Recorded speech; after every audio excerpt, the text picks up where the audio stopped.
The role of women throughout labor history. Women have played a vast and dynamic role throughout labor history.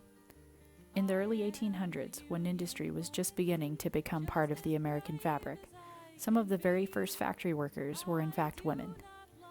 Whether as part of the workforce, organizers, auxiliary members, or leaders, the impact of women throughout labor history is astounding. In 1834, at the Lowell Textile Mill in Massachusetts, the women that worked at the mill began taking action to protest their working conditions. The Lowell mill girls were required to work 12 to 15-hour days in poor and unsafe working conditions. But it was a 15% reduction in pay that led the Lowell mill girls to stage their first strike. Unfortunately, the strike failed, and within days the women had all returned to work without success. However, the strike was an indication that the Lowell female textile workers were ready to take labor action. In 1836, the mill owners decided to impose an increase in rent and company housing. The women of the mill immediately called for a strike, and with increased participation and support from the community, it eventually led to the mill rescinding the rent hike. It was an early victory for the women who organized in the labor movement and was the foundation for the formation of the mill girls' very own labor union. The Lowell Female Labor Reform Association was one of the first American labor organizations organized by and for women. This association will forever be remembered as being the first organization of working women to come together to bargain collectively for better working conditions and higher pay. They may not have been as successful as they had anticipated, but they are successful for encouraging other groups alike to fight for the same goals. While women were continuing to join the workforce at a steady pace in the garment factories across the eastern seaboard, they were still experiencing some of the same oppressive and unsatisfactory working conditions and low wages as those very first women who began working during the Gilded Age. They were organizing and joining associations to try and collectively bargain for better pay and conditions. However, they were struggling to gain union recognition. Across the East Coast, women were working as seamstresses, dressmakers, cloak makers, stitchers, and shirtwaist makers in the newfound garment industry. This laid base for the emergence of one of the largest labor unions in U.S. history, the International Ladies Garment Workers Union. The ILGWU was founded on June 3, 1900 in New York City by 11 delegates representing unions for major garment centers in New York, Baltimore, Philadelphia, and Newark. 7 local unions were represented during the union's founding meeting, and their delegates agreed that the efforts to improve working conditions within their cities would benefit from a national organization of workers in the ladies' garment trade. It was one of the first U.S. unions to have primarily female membership and was a key player in the labor history of the 1920s and 1930s. The ILGWU had a rapid increase in membership that came as a result of 2 strikes in New York City. The first in 1909 was known as the Uprising of the 20,000. It was sparked by a walkout of workers at the Triangle Shirtwaist Factory led by Clara Lemlich. The strike lasted 3 months and included 20,000 workers in the garment trade. The strike was only partially successful, however, it encouraged workers to take action to improve their working conditions. The second, several months later in 1910, was an even larger strike called the Great Revolt. It included 60,000 cloak makers, 10% of whom were women. Their demands were for union recognition, a 48-hour work week, and double pay for overtime. The strike ended with a protocol for peace. That protocol for peace, however, came crashing to a halt a year later when the Triangle Shirtwaist Factory caught fire and 146 people died. 123 of them were women. Owners had locked the doors to the stairwells and exits to prevent workers from taking unauthorized breaks. When the fire broke out, the workers were trapped inside the burning building. The workers died from burning in the fire, smoke inhalation, and from falling due to jumping to their deaths. The fire led to legislation requiring improved safety standards and helped spur the growth of the International Ladies Garment Workers Union, which fought for better working conditions for sweatshop workers. The Triangle Shirtwaist Factory fire in New York City on March 25, 1911, was one of the deadliest industrial disasters in U.S. history. With 84% of those who died in the fire being young working women, It is safe to say the Triangle Shirtwaist Fire is the deadliest event for women throughout labor history in the U.S. They did not lose their lives in vain, however. Their sacrifice forced legislation that would benefit not only women in the workforce, but all laborers alike to come after them. Gaining union recognition and finding a place for women in the labor unions was not an easy task. It took several brave, strong, and outspoken women to propel the fight for fair wages and safe working conditions forward. The early 1900s saw the emergence of multiple women who became organizers, activists, and future icons in the labor movement.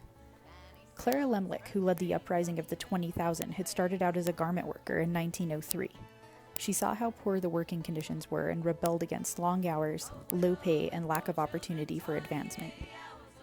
She became involved with the ILGWU and was elected to the executive board of Local 25. She led several strikes of shirtwaist makers and challenged the mostly male leadership of the union to organize women garment workers. The most notable of those strikes was the uprising of the 20,000, which was the largest labor action by women in the nation's history. Another great and powerful woman of the time was Mary Harris Jones, also known as Mother Jones. Mother Jones was a dressmaker and a school teacher who became a prominent organized labor representative. She helped coordinate major strikes and helped found the Industrial Workers of the World. She began working for the Knights of Labor and the United Mine Workers as an organizer in 1871. In 1903, she led a march of exploited mill children to Teddy Roosevelt's home to shine a light on child labor. Mother Jones did not fight for women's suffrage. She wasn't concerned necessarily with the fight for women's rights. She didn't want it to detract from her fight for everyone in the labor movement. She remained a union organizer for UMW into the 1920s and continued to speak on union affairs until she died. She remains a labor and union icon to this day. One of her more notable quotes is still used today by union supporters. She said, "Pray for the dead and fight like hell for the living." Fanny Sellens, like Clara Lemlich and Mother Jones, also worked in the garment trade. She helped organize Local 67 of the ILGWU in St. Louis. She was the primary negotiator for more than 400 women who had been locked out of a garment factory. This caught the attention of the United Mine Workers of America. In 1913, she began working for UMWA in West Virginia. She was arrested several times for picketing. In 1919, she moved to Pittsburgh, Pennsylvania to help organize picketing miners at the Allegheny Coal and Coke Co. Fanny Sellens was fierce, and on August 26, 1919, she intervened as guards began beating a fellow picketing miner named Joseph Starzaleski. Starzaleski ended up dying from his injuries. As Fanny Sellens intervened, the guards chased her into a neighboring yard and not only shot her in the head, but bludgeoned her with a club. Fanny Sellens was a heroine of labor who made the ultimate sacrifice for the Union cause. Frances Perkins was not part of the workforce, but she would become the country's leading advocate for industrial safety and workers' rights. In 1910, Frances Perkins became the executive secretary of the New York City Consumers League. Her work focused on the need for sanitary regulations for bakeries, fire protection for factories, and legislation to limit the working hours for women and children in factories. In an eerie twist of fate, on March 25, 1911, Frances Perkins was having tea with friends in New York City's Washington Square when the group heard fire engines. Running to the scene of the fire, Frances Perkins witnessed in horror as 47 workers, mostly young women, jumped from the 8th and 9th floors of the building to their deaths. The fire at the Triangle Shirtwaist Factory changed Frances Perkins's life forever. In response to the fire, a Citizens Committee on Safety was established to recommend practices to prevent a further tragedy in the city's factories. At the suggestion of Theodore Roosevelt, Frances Perkins was hired as the group's executive secretary. In February 1933, President-elect Roosevelt asked Frances Perkins to serve in his cabinet as Secretary of Labor. She outlined for him a set of policy priorities she would pursue: a 40-hour work week, a minimum wage, unemployment compensation, workers' compensation, Social Security, and a revitalized federal employment service and universal health insurance were amongst some of them. She made it clear to Roosevelt that his agreement with these priorities was a condition of her joining his cabinet. Roosevelt said he endorsed them all, and Frances Perkins became the first woman in the nation to serve in a presidential cabinet. In 1934, she forged the blueprint for the Social Security Act, and in 1938, she helped create the Fair Labor Standards Act. At the time of Roosevelt's death in April of 1945, Frances Perkins was the longest-serving labor secretary, and one of only 2 cabinet secretaries to serve the entire length of the Roosevelt presidency. She had accomplished all but one of the items on the agenda she had presented to the newly elected president: universal access to health care. Shortly after entering World War II, America began to experience labor shortages when all the able-bodied men enlisted as soldiers. Women once again, as they had done during World War I, joined the workforce in traditionally male jobs in factories focused on building planes, ships, and producing munitions for the wartime effort. 7 million women joined the workforce during World War II, and trade unions saw an increase from 800,000 female members to 3 million. However, it was a very volatile time between women in the workforce and labor unions. Unions expressed concerns about men's pay being pushed down and sought assurances that women's wartime work was only temporary. At the Kelsey Hayes Wheel Corporation, for example, workers went on strike to remove female workers from doing any machine work. In spite of women's early involvement in labor struggles, deeply ingrained prejudices against women taking full role in the workplace were often reinforced by labor unions. Women were seen as mere auxiliaries to the movement, or worse, as threats to men's jobs. For all of the gains that women had seen over the past century, they were still fighting for admittance into the workforce, into labor unions, and for equal pay. Women workers resorted to agitating on a local level to fight for equal pay, often without the support of their unions. However, the surge of women in the workforce during World War II and in participation in labor unions paired with financial independence paved the way for women to remain a permanent fixture in labor, and even saw the creation of their very own labor icon, Rosie the Riveter. Rosie the Riveter is a cultural icon of World War II, representing the women who entered the wartime workforce, replacing men who had joined the military. Rosie the Riveter has evolved and is still used today as a symbol of feminism and women's economic power. Over the course of the next several decades, women would experience an ebb and flow of successes and setbacks. The fight for equal pay, the fight for safe working conditions, and the fight for fair wages were all exactly that, fights. Women would, however, continue to increase their numbers in terms of membership in labor unions, and would continue to excel in leadership roles, moving from organizers and local branch leaders to being elected into executive-level positions within their national unions, and also becoming American labor leaders. The list of women would include the likes of Luisa Moreno. In 1938, she became the first Hispanic vice president of a major labor union, the United Cannery, Agricultural, Packing, and Allied Workers of America. In 1939, under her leadership, the National Congress of Spanish-Speaking Peoples was founded. Maida Springer Kemp became the first African-American woman to represent labor abroad as an international delegate of the AFL. From 1955 to 1965, she worked as an international representative of AFL-CIO.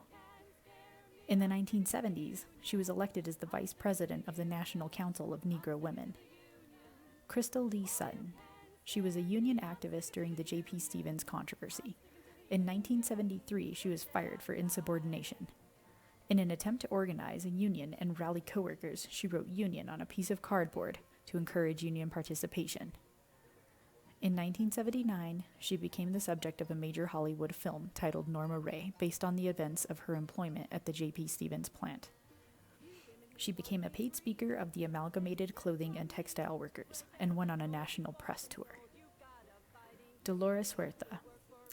She remains a current-day American labor leader and civil rights activist.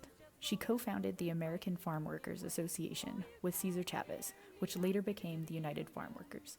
She helped organize the Delano Grape Strike of 1965 and was the lead negotiator for the contract that came as a result of the strike. In 1966, she negotiated a contract between the United Agricultural Workers Organizing Committee and Schenley Wine Co., marking the first time that farm workers were able to effectively bargain with an agricultural enterprise. She was also instrumental in the enactment of the Agricultural Labor Relations Act of 1975.